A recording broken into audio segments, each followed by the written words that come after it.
si Oliveira le gana. Dile que no, si lo puede poner más arriba.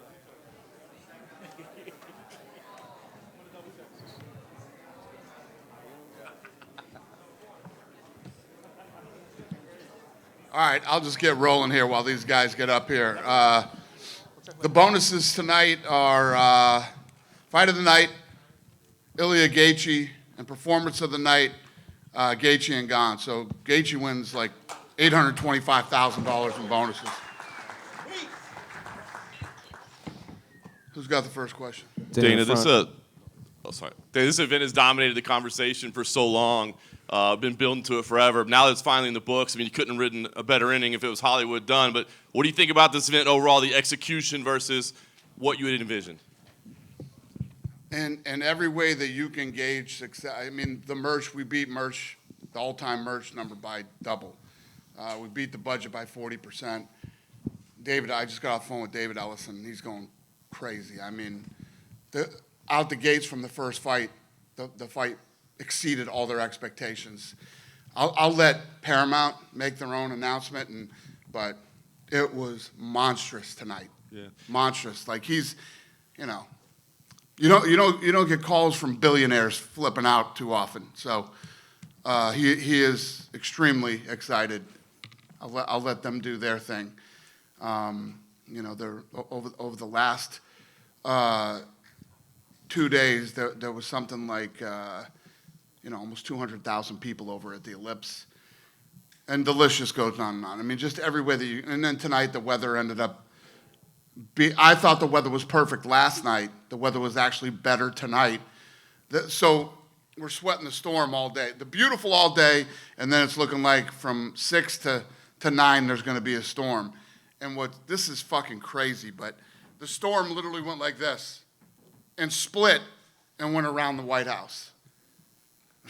So, and the breeze was perfect. I mean, just everything. You couldn't have had a better night. It was absolutely perfect. Just enough wind to keep the bugs off us. I mean, all the shit that I was worried about played out perfectly. Production was off the charts. I mean, if you look at what we did, we built an arena on the White House lawn. That was amazing. But if you look at what we did at the Ellipse, it's almost more impressive than what we did on the South Lawn. Yeah. There was so much like pushback coming into this event. Like even today, I know you said you expected all of it, but now that it's in the books, like what message do you have to people? Pushback from who? From people saying, "Oh, this event shouldn't happen. There shouldn't be fights on the White House lawn." I don't give a shit about that. It's like when they were asking me about the lawsuit. I don't give a shit. I got lawyers. They'll figure that out. I don't care. You got an incredible main event. I just want to get your thoughts on. I mean, obviously, Justin Gaethje walking home with a lot of money. It was fight of the night, but fight of the year, fight of the whatever. It's one of the greatest fights you'll ever see. It was incredible, and especially when you got a guy. I don't know where it ended up, but 6, 7, 8 to 1 underdog, and then comes in and does what he did tonight. And then Ilya. I mean, the body shots that Ilya hit Gaethje with in that round, and then Gaethje gets through it. Gaethje's about to get into an armbar. He almost got into a triangle. I mean, you saw everything in that fight. Yeah. And then last thing I want to ask you about the co-main event, Ciryl, obviously amazing performance. He comes out and says, "Man, give me that rematch with Tom Aspinall. We need to get that done." Obviously, we're not going to make fights tonight, but is there anything standing in the way of you making that fight right now? Do you feel comfortable that's a fight you can make happen? I don't know. I'm not even thinking about that right now. Ciryl Gane, listen, it's hard to move up 3 weight classes in MMA, and especially in the UFC. And Ciryl looked great tonight. The guy, we always say, he's a heavyweight that moves like a middleweight, and he definitely looked like one tonight. We'll get back. I'm going to let my people have some time off, this week, and then, we'll get back at it, and we'll figure out what's next. We got a big one coming up in a couple weeks, too, so let everybody get ready for that. Justin. Thanks. Front right here. Just get your overall thoughts on your experience this week and just how the entire fight played out. Oh, it's really hard to put it into words right now. I mean, just trying to enjoy this moment. And, yeah, it was such a crazy ride. We had a lot of delays. A couple of the rehearsal delayed. Tonight delayed. But, yeah, these are again, I wouldn't recommend this to my enemy. We are some of the toughest people on this earth. Mentally, physically, all these guys up here and all the guys that lost tonight. We, and me specifically, I've said it from day one, I'm a promoter's wet dream. And I proved that tonight. And, you know, you gave him all the respect in terms of, like, his skill set in there. You know, said probably the second best guy you prepared for outside of Khabib. But now that you're through Ilya, was he as good as you thought he was? Was he better than you thought he was? Just can you talk about what you experienced in there with him? I mean, he's very good. I mean, my liver still hurts right now.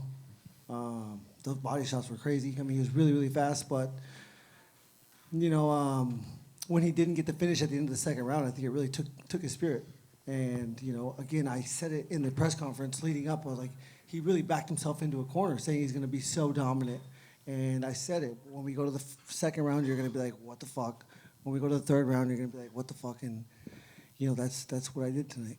Did you feel he was broken after he didn't get that finish? I never felt he was broken because he was so dangerous at the whole time. But in the third round, when I started landing those jabs, when he started finding his back foot, I knew something was different. And you got to introduce your family to the president and the first lady. How was that experience?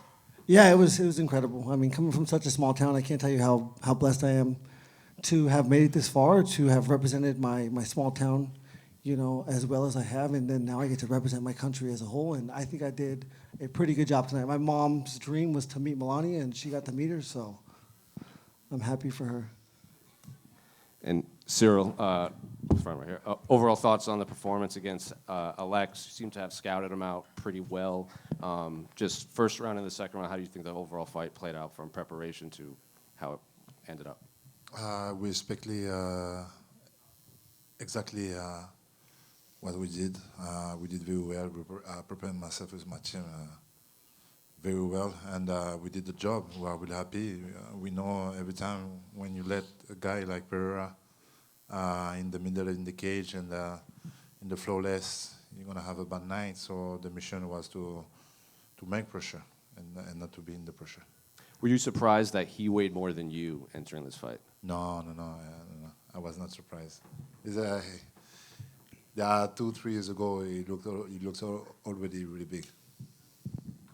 And last one for me, the rematch with Tom. I guess in your perfect world, when would you want that fight to happen, and how do you think that fight plays out the second time? As soon as possible, like I like to say, in Paris, for example, is a good idea. But I know let the staff of the UFC work on it. Dana, when you're walking out there at the Ellipse and you're seeing the amount of fans in front of you, and then you walk out there tonight and you see the production paying off, what exactly is going through your mind? And then do you have to sort of think like, okay, this is as good as it's ever going to get, or we're going to have to find some way to top this sort of event? When you see everything that happened, when you see the production from start to finish, and it's over right now, you look back, do you think, we have to top this off, or this is just something you're just left? You're saying the production, do we have... Just like when you look at the Ellipse and you see the amount of people that you've brought to Washington, D.C., do you feel like this is an event you can ever top, or do you just think, man, this is as good as it's going to get and we just have to write it into the history books? I mean, that's what I thought about the Sphere, and then here we are now. So I don't try to overthink that kind of stuff. It's just the Sphere happened, this happened, and, you know, I'm always looking to go to great arenas with, you know, good technology and give fans that show up the best experience I possibly can. What was amazing with this event was you put together an event where people can't get into it, yet 60,000 people show up to the weigh-ins. And, you know, and then, you know, like I said, almost 200,000 people over 2 days to stand in the grass and watch it on screens. And, you know, it's incredible. It was an amazing experience. This was a one-of-one that will never happen again, and for all of us that were involved, from the fighters to my staff to the media to, you know, their families and everybody. It's just, this was a unique, cool experience. You don't think there's a chance the president says, that was good, let's do it again next year? I can't afford it. There's no fucking way we can do this again. I'll never do the Sphere again, and we'll never do this again.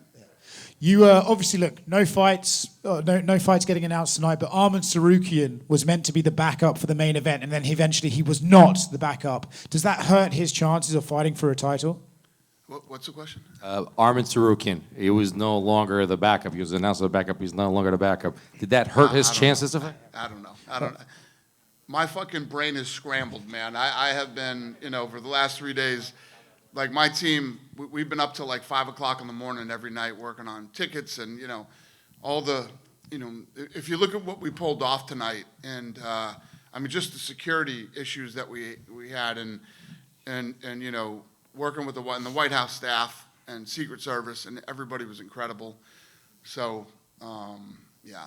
I mean, when you look at, you know, how smoothly everybody got in tonight, I don't know how it was for you guys, but they did such a great job getting everybody in there and making sure that, you know, it was safe. It was very well executed between my staff and the Secret Service. So I got to thank the White House, obviously the president, and his entire team. Last one for me. Tyson Fury showed up tonight and said that he had an announcement to make, but he wanted you to make it. Why was Tyson? Tyson Fury? Yeah. Yeah, I mean, for the last couple of weeks, I've been hearing from the media and other people that I'm not involved in the fight. I've been hearing that Tyson Fury couldn't get out of the country and couldn't get into the United States, and it just seems like everybody's always wrong. For Josh Hokit. Josh, you had a big performance tonight. I know you said coming in you really wanted to fight Alex Pereira. Do you think him losing increases the chances of that, or is your focus on Ciryl Gane and Tom Aspinall now? I think that's kind of self-explanatory. Aspinall, I mean, if he's going to come back, he's going to probably fight Ciryl Gane. And so, yeah, if Pereira needs someone to fight, I'm ready to fight. And for you, Sean, I know you were looking to make a statement here to your right, or your left, sorry, rather. You were looking to make a statement for the title. Do you feel like you did what you needed to do to get the winner of Merab and Jan? Yeah, but we'll see. Okay, one for you, Dana. I know you said you sell holy shit moments. That's what you do in this sport. The second consecutive event where an undefeated champion loses their belt, Hamzat and now Ilya. 7 finishes on this card. What do you think this does for the sport of MMA and people who maybe tuned in for the first time tonight? Yeah, it was a great card. You know, people were hitting me from home saying this is an incredible show on TV. I'm going to go home and watch it. You know, I knew what was at stake here and what we had going on. And, you know, this always happens. You know, people are shitting on the card and talking all this shit. We're the best in the world at what we do. I don't ever listen to any of that bullshit. And it's like 300 and all the other cards that people talk about before they happen. And these guys came out. And I always say this, too. We're the bells and whistles. And these guys always come out and deliver. And they did it tonight. So, yeah, if this is a first-timer watching MMA, I hope it was a good experience, and I hope they became fans. And just one more for you, Justin. I know you said in the cage that you weren't going to make a retirement decision, and you promised your mother. I guess what is going to go into, in these weeks, months, making the decision on what your future looks like? I said I wouldn't even talk about it to her. I promised her, so I'm going to enjoy this win. And speaking of enjoying the win, does, you know, the setbacks you had leading into this, the failed opportunities at that undisputed belt, just make this moment even sweeter? Absolutely. I think those experiences are why I fought so perfect tonight. And then the Max Holloway knockout is what makes this win so much more special. I was counted out so bad. I've been 16 fights. I've been an underdog at least 11 or 12 times in the UFC. Every single fight almost. So, and I'm 9-2 as an underdog. So I love being in this position. Dana, on your left, I couldn't tell from the broadcast, but were Lorenzo and Frank here tonight? And go ahead. Lorenzo was on vacation with his daughter, but yeah, Frank Fertitta was here tonight, and I think this is probably the first time I've ever seen him emotional. He was very emotional tonight, and yeah, he was here. Have you had a chance to talk to Lorenzo and Frank about kind of what this means for where you guys started to where you are now, to putting a fight together on the White House lawn? We always talk about, you know, people always ask me, do you ever reflect? There's been a lot of reflecting over the last 2 weeks with the Fertitta brothers, yes, and me, yes. They've been texting me almost every night, basically, yeah. And then Frank and his family flew out tonight to watch the show. Fantastic. One quick question: was there a finishing bonus tonight as well for each of the fights? No, it was performance and fight of the night. So there were 2 performance bonuses. Gaethje and Ciryl won, and then the fight of the night, Gaethje and Ilya. Okay, thank you. And then Justin, for you, years from now, on your left, years from now, when people look back and talk about your career, what do you want them to remember about your legacy here? I think I said it before. I think when they look back, I think my career is going to age like fine wine. Again, being the underdog in 12 of the 16 appearances, being top 5 since 2017. I mean, these things are unmatched. Having 17 bonuses in 16 fights. I had 9 bonuses in my first 7 fights. These are the things I'm the most proud of. Question for Ciryl down here to your left. This is the second time you've claimed the interim heavyweight title. How much more satisfying was it doing it this time, given how in high regard Alex Pereira is and everybody talking about him potentially being the greatest of all time if he won this belt? Yeah, the first time it was, you see, I started my career really late, and I was on my debut, but I did very well. I was really happy. But when you feel the up and down in career, like the difficult to stay on the top, is always a pleasure to go back on it. And so yeah, it's better. And because also the White House, because Alex Pereira, and because of the finish, you see. So I'm really happy. All right, and question for Dana. I'm assuming Ilia Topuria has been transported to the hospital given the damage that he took. Yeah, we literally had him get out of the octagon before the hand was even raised and sent him to the hospital. All right, and final one for me. I know you briefly touched on Tyson Fury there, and you alluded to your involvement in the biggest fight potentially in British boxing history. Does Tyson Fury's presence here confirm the fact that you've signed him? We'll make an announcement soon. So that's a yes, maybe? What's that? That's a yes, maybe? Listen, let me reiterate. Judge me January 1st of 2027 on what we've done this year with boxing. I keep talking about, all these other guys are talking a lot of smack. I haven't said anything about any of these guys. I haven't talked shit about anybody or any of their stuff. I'm in my lane. I'm doing my thing. Just sit back and watch. We'll make an announcement soon. Thank you. For Sean. Dana, Sean right O'Malley. here. Dana, right? Oh, shit. Okay. Yeah, everybody who finished tonight got a $25,000 bonus. Yeah. Whoever said that, you were right. You're welcome, everybody. Wrong. Yeah, you were right. Congrats. Did Right. somebody ask me a question? Yeah, right here, please. Yeah. Obviously, after the massive statement of Ciryl Gane in the co-main event, he's been claiming for the rematch with Tom Aspinall in Paris. You announced it was a fight night. Could you turn that event into a numbered event and make that happen? Will we do him and Aspinall in Paris for a numbered event? Yeah. I'll try, sir. I'll try to get that done for you. Thank you. All right. Yeah, listen, I get it. I agree with you. It would be big, and we'll obviously do whatever we can to make something big happen, especially in Paris. The fan base out there is great, and I know that all the live events out there are fun. So see what we can do. Maybe in a bigger arena than the Accor. Bigger arena? Yeah. Sure. Or maybe the Eiffel Tower. No? Dana, on your left. Okay. Yes, sir. Where are we at? On your left. Yeah. Right here. My other left. So I know you're not a big fan of the outdoor events in general. This is obviously went against the grain to do this, to do it, outside of these arenas that you guys can control a lot more of. But having heard all of the positive feedback from this, does it at least make it seem like, hey, maybe we should do these once in a while still, outdoors? No, sir. Not at all. I don't ever want to fucking be outside ever again. There's just too much leading up to the fight. You just have to sweat. Unless you're in like Abu Dhabi when we did it before. I could be the weatherman in Abu Dhabi and I'd be right all the time. But I have a question. Everybody up here, all the guys, what was it like fighting outside? Do you feel like it affected you in any way, positively or negatively? The breeze was really nice. I loved it. Yeah? You Awesome. Yeah? Everybody liked it? Still no.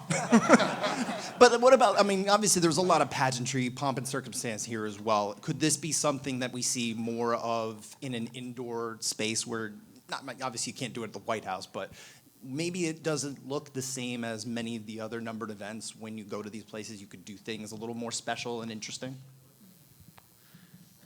Just outside, there's just, you know, when you're doing events like we do, there's enough things that you have to worry about. And what I always try to do is create the best experience possible for the fans. And if we have to worry about weather and all the things that come along with being outside, I don't like it.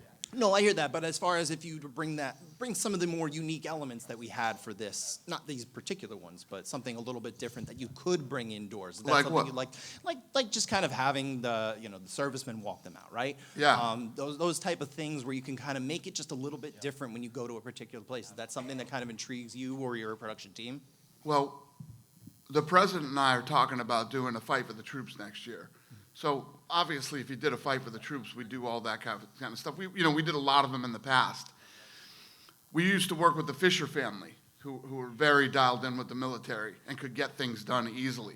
It's not easy to get things done on military bases and things like that. But when we have the Fisher family, and then obviously the president can make a lot of things happen. So we're talking about doing it next year. He wanted to do it this year, and I said, sir, I need a year to recover financially from the White House fight, so give me a year. Roger that. And one more question for Mauricio. Obviously, you had a big event happen right after the fight. You proposed and you had it accepted. You got a thumbs up, right? How have you been able to kind of celebrate together ever since you left the cage? Ruffy, depois de grande evento como esse, você teve outro evento na tua vida que você pediu a Nadine em casamento. Ela aceitou. Como é que você já celebrou?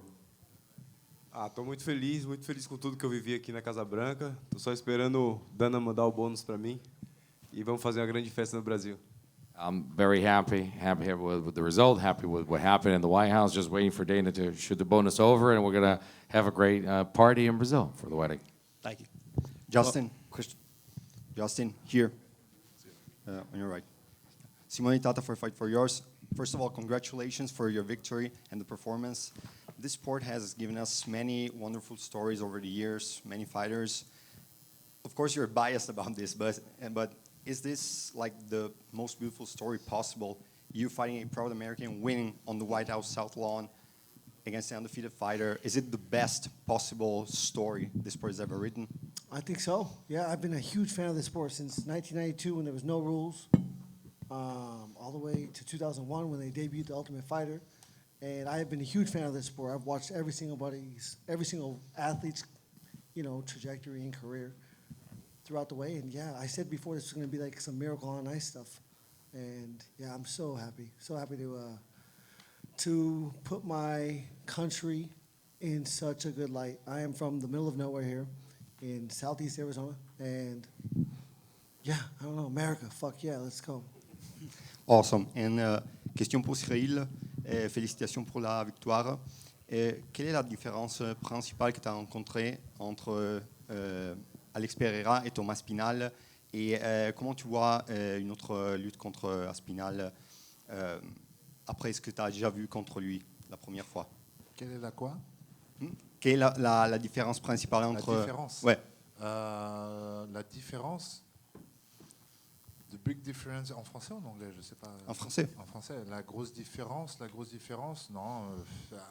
Peut-être que Alex est quelqu'un de très dangereux et peut éteindre la lumière à chaque coup, tandis que Thomas Spinal est quelqu'un de beaucoup plus polyvalent. C'est la grosse différence. Mais les deux aiment bien mettre la pression. Ils ont des similitudes quand même. What's the main difference between Alex Pereira and Tom Aspinall? Alex Pereira is a guy who's very strong and a guy that can take your lights out at any moment, and Tom Aspinall is a guy that's more well-versed and more complete fighter overall, but, those are the main differences. A question for Ciryl Gane. I don't know if people know, but in France you were loved as criticized through your career. How does it feel as a human being to have a great achievement like this, personally? Bien sûr, malheureusement, tu es toujours obligé de prouver dans une carrière, très souvent en tout cas, parce qu'il y a des up and down, c'est comme ça. Hein. Et donc moi, ma mission, c'est pas de parler, c'est de travailler et de prouver en travaillant, pas en parlant. Et je pense que ce soir, j'ai prouvé. I know it's not your kind of stuff, but do you have a message for Thomas Pinal directly or not? Do you want to translate before? Yeah, unfortunately, I got to keep proving myself even with a long career. But, I'm always about acting and not talking. And tonight I did a lot of action without talking. And yeah, question for you. Do you have a direct message for Thomas Pinal or you keep like this? Non, direct message, c'est juste qu'on a commencé quelque chose qu'on n'a pas terminé. C'est tout. We have unfinished business. So. Yeah. Couple of questions for And Dana. just one last for Sean O'Malley. You talk about manifestation. How does it feel to have a knockout back after these 2 fights against Merab and the decision against Son Yadong? How does it feel to have this knockout in front of your president and at the White House? Yeah, it was unreal. I definitely needed to get that knockout. Winning decisions, it's after a fight, you want to go back and watch it, and you want to watch the end, the knockout. Decisions aren't very fun to watch back, so thank you. Yeah, so it felt good to get back on the knockout win column.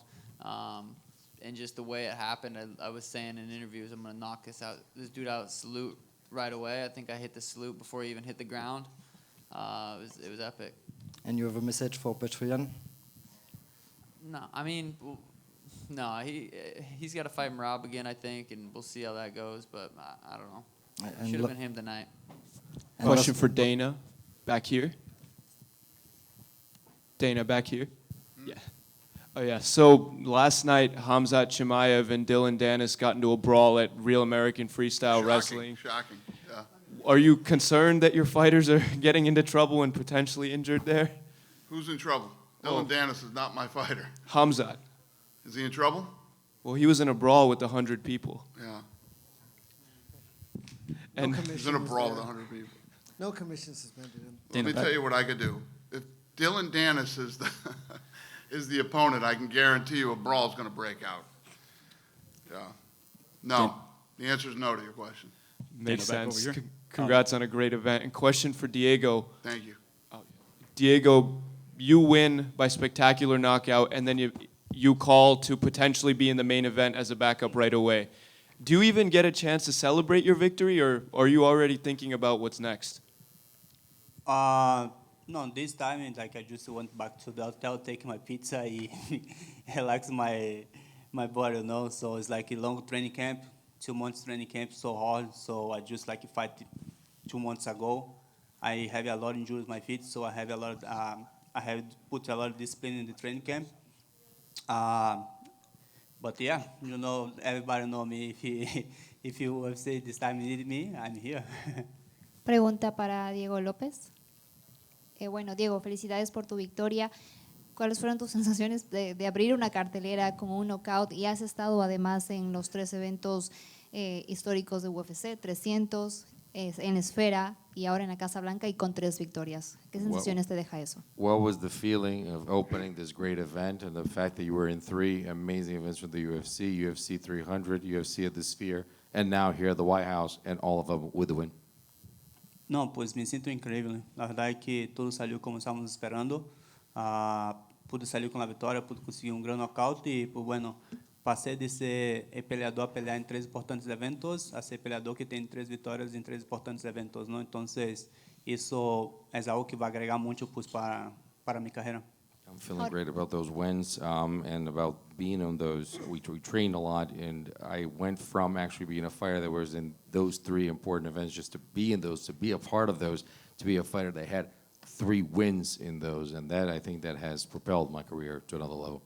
Pensando en adelante con un posible enfrentamiento, ¿se viene a tu mente tal vez una trilogía con Alexander Volkanovski, el que además lo vimos por aquí en la sala, que podría ser diferente si te volvieras a enfrentar a él? And do you think this could set up to perhaps a 3rd shot at Alex Volkanovski, who's been around here? And do you think that could happen? And what would happen if you faced him the 3rd time? Não, pois eu sei que hora é difícil, não, já me ganhou 2 vezes, espero que se retire de uma vez, já que ganhe sua próxima pelea, que se retire e já assim pues vemos que passe na divisão. I think it's going to be hard because, he beat me twice. I just hope he retires as soon as possible, and that's it. And that's it. Though, so we'll move on from that. Justin, when the camera cut to you for the first time for your walkout, I believe you were actually looking at a document of the Declaration of Independence. Can you just talk about what those moments were like when you're standing in the Oval Office and you're looking at seeing a document like that? All the portraits of many great presidents that we've had in the past. It was incredible. That part I remember. Usually I kind of blank out when it comes to getting ready to walk to the cage, but yeah, it was pretty crazy looking at the Declaration of Independence, the original one, and their language was different. I'm not smart enough to read that. I got to ask you maybe. But yeah, it was really cool seeing all the portraits of the presidents, and then I was in a holding room, and there was more portraits of amazing men of the past, and yeah, I was just like, I have to dig deep. I have to represent these people. I have to do it. Maybe there will be nothing to this, but it couldn't help but cross my mind that when you got hurt by body shots in the biggest fight of your life, that you're a guy who has paid sparring partners to try to drop you with body shots in the gym. Yeah. Is there any significance to that or any? He would have made $1,000 off of me tonight if that was the case. Yeah, I mean, it still hurts right now. That hurts. My hand hurts. My jaw hurts. He is a formidable opponent. He was so good and so dangerous. And I never really got to. I didn't see him quit. I saw them almost stop the fight at the end of the third round. And I was like, no way. And then he's back out there and back to being dangerous. So, yeah, this is a crazy sport. I love it.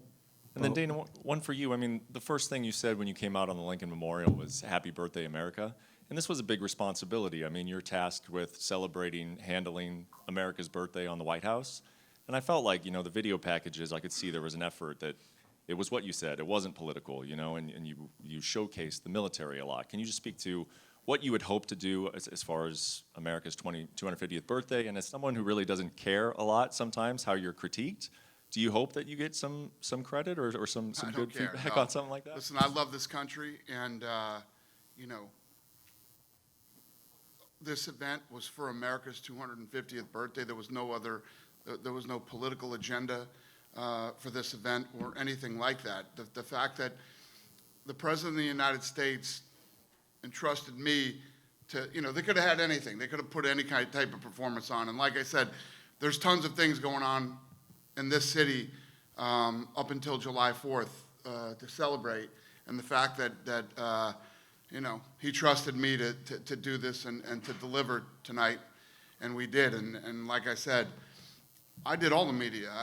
We went to New York. I did far left. I did far right. I did down the middle. I did it all. And I believe that if you are an American, no matter where you sit politically, tonight was a proud night to just sit around and enjoy the 250th birthday of America. I was just honored to be able to be. I was honored to be the person that he trusted to deliver tonight. And I hope everybody, as an American, feels that we did. Well, quick one. Go ahead. No, you've been waiting. Go ahead, brother. Thank you, Dana. A question from Spain. I would like to know if you know something about Ilias Topuria's health, that he's going to the hospital, if you know something about him. Yeah. And if you have any plan for him on the future in the company when he recovers, of course.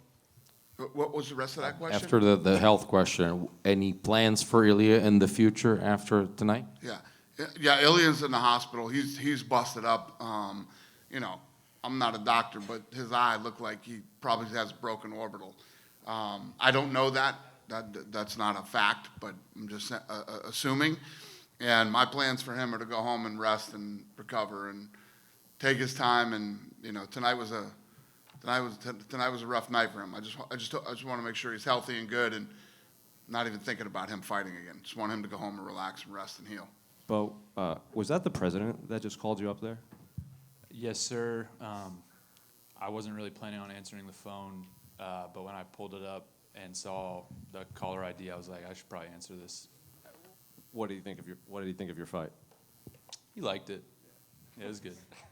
And I have to ask, the last time we saw you before this White House card, it was at MSG, and you were giving the crowd the double birds because of kind of the grief they were giving you all week. So can you speak about how this whole experience has been for you as the guy I think a lot of people, kind of represented this country the most on this card?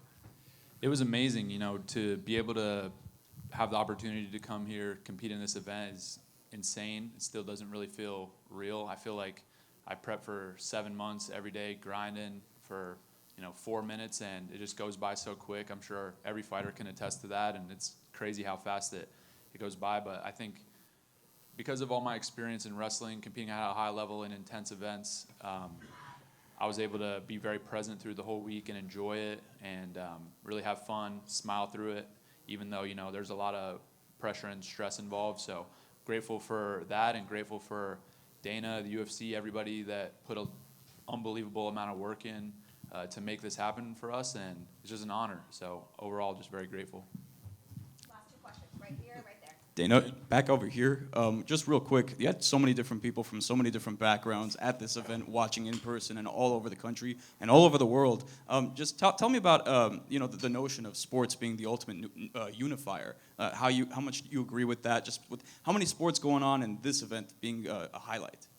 How many sports are doing what? How the role of sports in unifying people, because they have people from all over the world, all kind of backgrounds in this card. Yeah, I think that with most other sports, you're used to like England versus these guys, and when we built this card, I told you guys leading up to this, the guys that are sitting up here were all guys that we trusted and felt would come and deliver. Every fight tonight meant something in the division, and I never wanted this card to be an America versus the world type card. America is a place with people from all over the world who helped build this country, and so I wanted everybody to be represented. I wanted I wanted China too, but that didn't work out. But yeah, a lot of thought went into this, a lot of hard work, and I don't think we could have done it any more perfect. I don't think the fighters could have fought. You couldn't have written a better script for tonight. It was perfect, from the weather. I love how the weather became a big topic of conversation. People were betting on the weather, and this was a very unique, fun fight that we will never experience again. And Dana, last question. Speaking of betting, Arman Tsarukyan earlier this week, and apologies, I know your mind has been everywhere, but he made a bet on Justin Gaethje winning. His friend bet, he didn't bet. Want to know if you knew about that bet at all? Is it true? Is it false? Just I saw that. Buddy bet his buddy bet it. And his buddy made some cheddar. and on Justin, and on that same note, Justin, Arman said that if you win, 5.7. Yeah, 5.7. Who took that bet? I think his name is Pucho. Who'd they bet it with? Polymarket? Let me double check. It's a big hit for Polymarket. Yeah. I mean, Arman also said on the stream where he made that bet official that if Justin wins, he's buying you a pickup truck or any truck. What type of truck do you like, and what's your message to Arman? Ooh. I mean, I don't really Ram. need a truck. Yeah. Buy him a Ram. I'll take a Ram. I am due for a new truck. My truck is a 2020. I bought it when I beat Tony Ferguson, and it's got about 65,000 miles on it, so send it. And just for clarification, it was on jack.com. Don't know. What's that? Jack.com. Oh, yeah, jack.com. They got Jack tonight. Yeah. Hello here. Is that it? All right. Yeah. Last question? Last two. My question is for Diego Lopes. Diego, primero de todo, enhorabuena por la victoria, un desempeño espectacular. La verdad que hiciste los ajustes correspondientes. Has comentado que después de ese primer asalto, Steve creo que cometió el error de ir a un banger, como tú decías, contigo. Y quería preguntarte por eso, no sé si crees que él escogió mal su game plan en ese momento. Diego, you seem to make the right adjustments after the first round. He said that Steve made the mistake of going to the banger with you. So how do you feel about that moment and how the adjustments were made? Sí, la verdad que no primeiro round me dificultou bastante, pois é um peleador que estava manejando muito bem na distância. Quando acabou o round, pois em minha esquina me dijo que tenderia que avançar com mais golpes para encurtar mais a distância e assim poder fazer pues lo que me sale de mejor, ¿no? Que es lo intercambio y la distancia corta, ¿no? Y pues yo he dicho varias veces, yo puedo parar de intercambiar con quien que sea y que se ponga a estar enfrente a mí y va a caer. And that's what exactly my corner told me that just after the first round. They said, listen, you have to go forward. You have to pressure him. And I've told everyone, we made the necessary adjustments, and we actually pressured him. And I said, I can exchange with anybody in the middle of the octagon. Y la última para mí, te comenté la última vez que te habías consolidado como el Jim Miller de los eventos emblemáticos, formando parte de todos y cada uno de ellos. ¿Dirías que este ha sido el más especial de todos? People called you the Miller, the Jim Miller of special events. So, do you consider this to be the most special of them all? Yo creo que todos los eventos son especiales, ¿no? Cada evento que he peleado histórico que ha tenido dentro do UFC ahorita, pues ha sido en su momento el evento más espectacular que ha hecho la compañía, ¿no? Y pues yo estoy seguro que más adelante van a hacer otro y pues bueno, quiero ser parte de eso también. I think it was the most special because the next one is always the most special one, and that's what this company does. And I can bet that the next one is gonna be even more special. Muchas gracias, Diego. Dana, this one's for you. Over your career, you've promoted thousands of fights with memorable moments and stuff. But with a special night like tonight, what does this reveal about the future of where the UFC's headed? And what does this leave future generations of fans to move it forward? What does this mean to fans moving forward? Essentially, yes. Well, I mean, tonight was a night.